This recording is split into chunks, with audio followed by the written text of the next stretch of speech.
প্রথমবারের মতো আয়নাঘর পরিদর্শনে গেছেন প্রধান উপদেষ্টা ডক্টর মোহাম্মদ ইউনূস। এ সময় প্রধান উপদেষ্টার সাথে ছিল দেশি বিদেশি গণমাধ্যম কর্মী ও ভুক্তভোগীরা। প্রধান উপদেষ্টার প্রেস উইংস থেকে জানা যায়, গোপন এই বন্দিশালাগুলো আগারগাঁও, কচুক্ষেত ও উত্তরা এলাকায় অবস্থিত।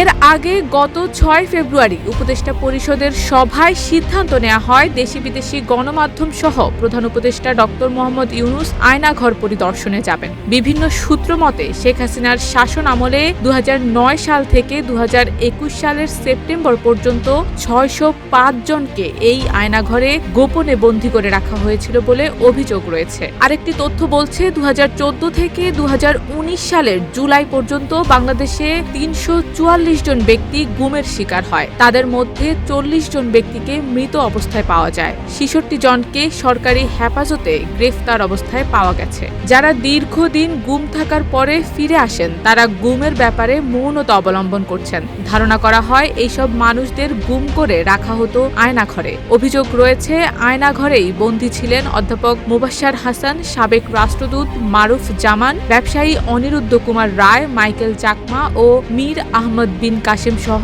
অনেকেই।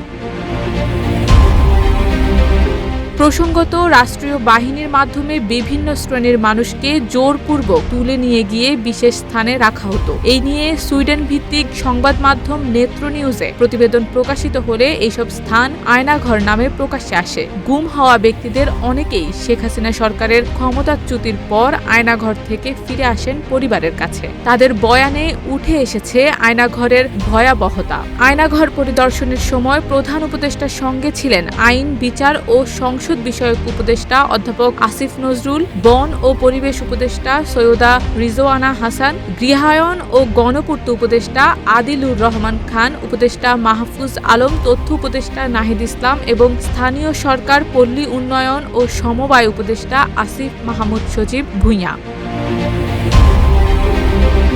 শারমিন নিশু, ঢাকা পোস্ট।